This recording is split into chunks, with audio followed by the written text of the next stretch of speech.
Dorothy and the Wizard in Oz by L. Frank Baum. Chapter 14.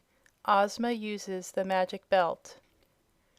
For a considerable distance the way led straight upward in a gentle incline, and the wanderers made such good progress that they grew hopeful and eager, thinking they might see sunshine at any minute.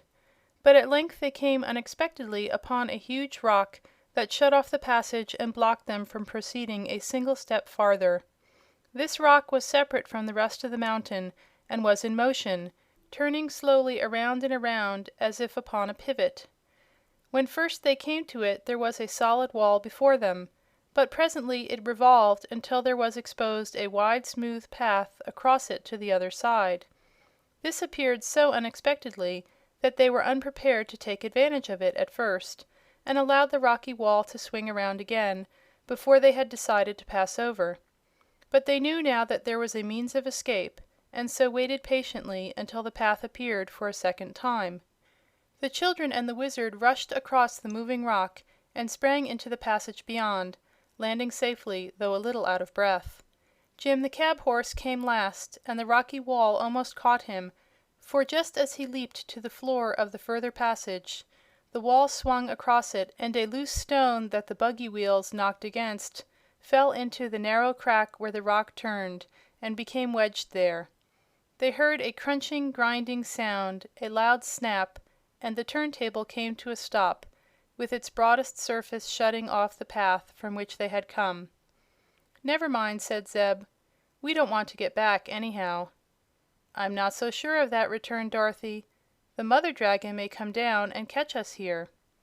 "It is possible," agreed the Wizard, "if this proves to be the path she usually takes.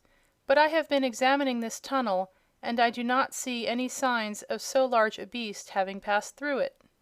"Then we're all right," said the girl, "for if the dragon went the other way she can't possibly get to us now." "Of course not, my dear. But there is another thing to consider. The Mother Dragon probably knows the road to the earth's surface, and if she went the other way, then we have come the wrong way," said the Wizard, thoughtfully. "Dear me!" cried Dorothy. "That would be unlucky, wouldn't it?" "Very. Unless this passage also leads to the top of the earth," said Zeb. "For my part, if we manage to get out of here, I'll be glad it isn't the way the dragon goes." "So will I," returned Dorothy. "It's enough to have your pedigree flung in your face by those saucy dragonettes. No one knows what the mother might do." They now moved on again, creeping slowly up another steep incline. The lanterns were beginning to grow dim, and the Wizard poured the remaining oil from one into the other, so that the one light would last longer. But their journey was almost over, for in a short time they reached a small cave, from which there was no further outlet. They did not realize their ill fortune at first, for their hearts were gladdened by the sight of a ray of sunshine coming through a small crack in the roof of the cave far overhead. This meant that their world, the real world, was not very far away, and that the succession of perilous adventures they had encountered had at last brought them near the earth's surface, which meant home to them. But when the adventurers looked more carefully around them, they discovered that they were in a strong prison from which there was no hope of escape. "But we're almost on earth again!" cried Dorothy. "For there is the sun, the most beautiful sun that shines!" and she pointed eagerly at the crack in the distant roof. "Almost on earth isn't being there," said the kitten, in a discontented tone. "It wouldn't be possible for even me to get up to that crack, or through it if I got there." "It appears that the path ends here," announced the Wizard, gloomily. "And there is no way to get back," added Zeb, with a low whistle of perplexity. "I was sure it would come to this in the end," remarked the old cab horse. "Folks don't fall into the middle of the earth and then get back again to tell of their adventures, not in real life. And the whole thing has been unnatural, because that cat and I are both able to talk your language and to understand the words you say." "And so can the 9 tiny piglets," added Eureka. "Don't forget them, for I may have to eat them after all." "I've heard animals talk before," said Dorothy, "and no harm came of it." "Were you ever before shut up in a cave far under the earth with no way of getting out?" inquired the horse, seriously. "No," answered Dorothy, But don't you lose heart, Jim, for I'm sure this isn't the end of our story by any means." The reference to the piglets reminded the Wizard that his pets had not enjoyed much exercise lately and must be tired of their prison in his pocket. So he sat down upon the floor of the cave, brought the piglets out one by one, and allowed them to run around as much as they pleased. "My dears," he said to them, "I'm afraid I've got you into a lot of trouble, and that you will never again be able to leave this gloomy cave." "What's wrong?" asked a piglet. "We've been in the dark quite a while, and you may as well explain what has happened." The Wizard told them of the misfortune that had overtaken the wanderers. "Well," said another piglet, "you are a wizard, are you not?" "I am," replied the little man. "Then you can do a few whizzes and get us out of this hole," declared the tiny one, with much confidence. "I would if I happened to be a real wizard," returned the master sadly. "But I'm not, my piggy wees. I'm a humbug wizard." "Nonsense!" cried several of the piglets together. "You can ask Dorothy," said the little man, in an injured tone. "It's true enough," returned the girl earnestly. "Our friend Oz is merely a humbug wizard, for he once proved it to me. He can do several very wonderful things, if he knows how, but he can't whiz a single thing if he hasn't the tools and machinery to work with." "Thank you, my dear, for doing me justice," responded the Wizard gratefully. "To be accused of being a real wizard when I'm not is a slander I will not tamely submit to. But I am one of the greatest humbug wizards that ever lived, and you will realize this when we have all starved together and our bones are scattered over the floor of this lonely cave." "I don't believe we'll realize anything when it comes to that," remarked Dorothy, who had been deep in thought. "But I'm not going to scatter my bones just yet, because I need them, and you probably need yours, too." "We are helpless to escape," sighed the Wizard. "We may be helpless," answered Dorothy, smiling at him, "but there are others who can do more than we can. Cheer up, friends. I'm sure Ozma will help us." "Ozma!" exclaimed the Wizard. "Who is Ozma?" "The girl that rules the marvelous land of Oz," was the reply. "She's a friend of mine, for I met her in the Land of Ev not long ago, and went to Oz with her." "For the second time?" asked the Wizard, with great interest. "Yes. The first time I went to Oz I found you there, ruling the Emerald City. After you went up in a balloon and escaped us, I got back to Kansas by means of a pair of magical silver shoes." "I remember those shoes," said the little man, nodding. "They once belonged to the Wicked Witch. Have you them here with you?" "No, I lost them somewhere in the air," explained the child. "But the second time I went to the Land of Oz I owned the Nome King's magic belt, which is much more powerful than were the silver shoes." "Where is that magic belt?" inquired the Wizard, who had listened with great interest.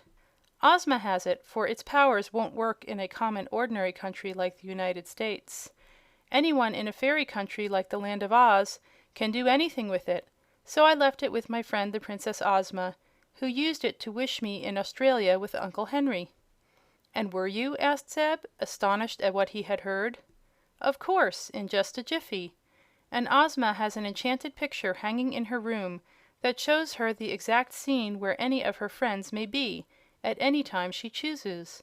All she has to do is to say, 'I wonder what so and so is doing,' and at once the picture shows where her friend is and what the friend is doing. That's real magic, Mr. Wizard, isn't it? Well, every day at 4 o'clock Ozma has promised to look at me in that picture, and if I am in need of help I am to make her a certain sign, and she will put on the Nome King's magic belt and wish me to be with her in Oz."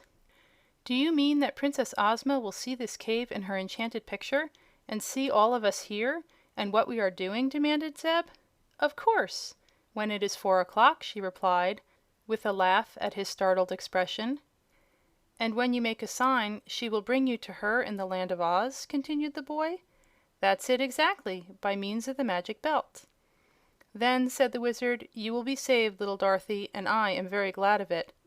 The rest of us will die much more cheerfully when we know you have escaped our sad fate."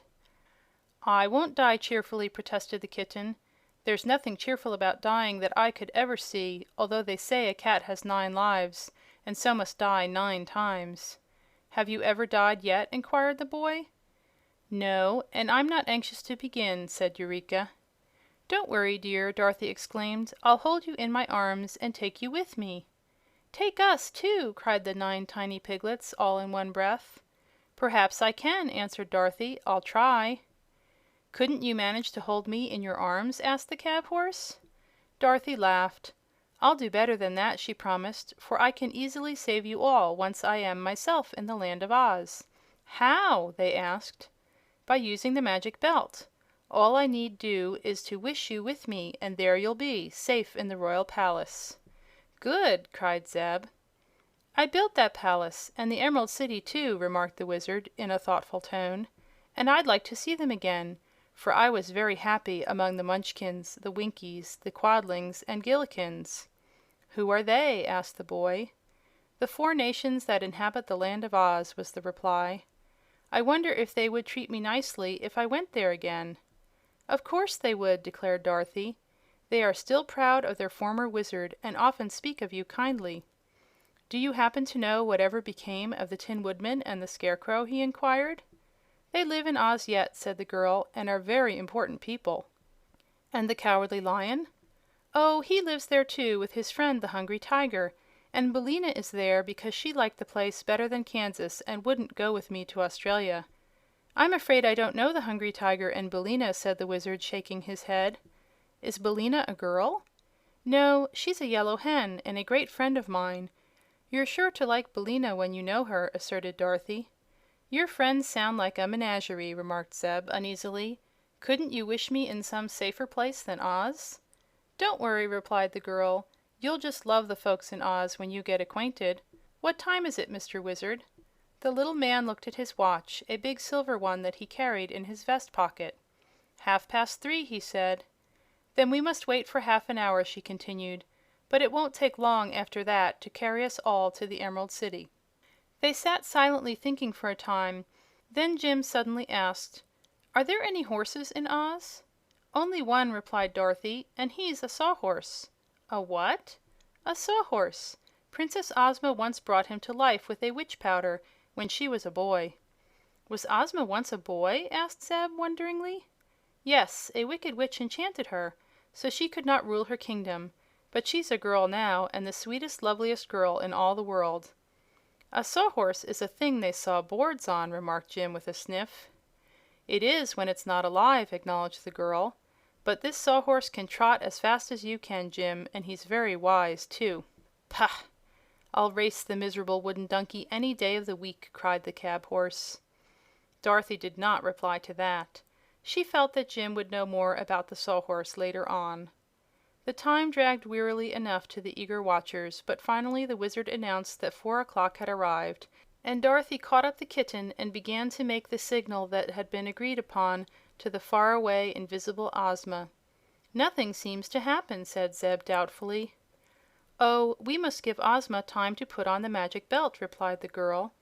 She had scarcely spoken the words when she suddenly disappeared from the cave, and with her went the kitten. There had been no sound of any kind, and no warning.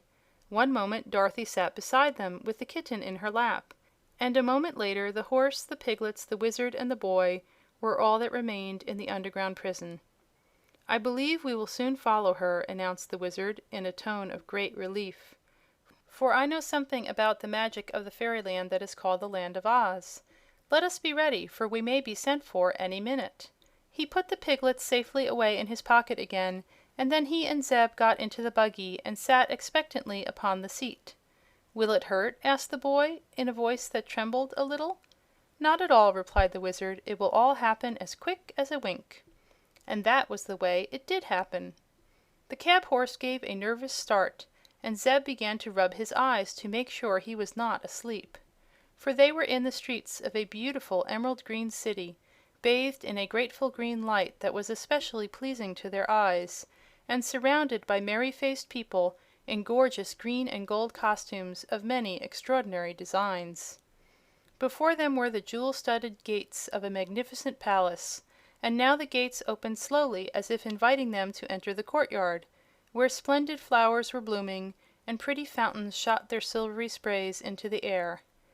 Zeb shook the reins to rouse the cab horse from his stupor of amazement, for the people were beginning to gather around and stare at the strangers. "Giddy ap!" cried the boy, and at the word Jim slowly trotted into the courtyard and drew the buggy along the jeweled driveway to the great entrance of the royal palace. Chapter 15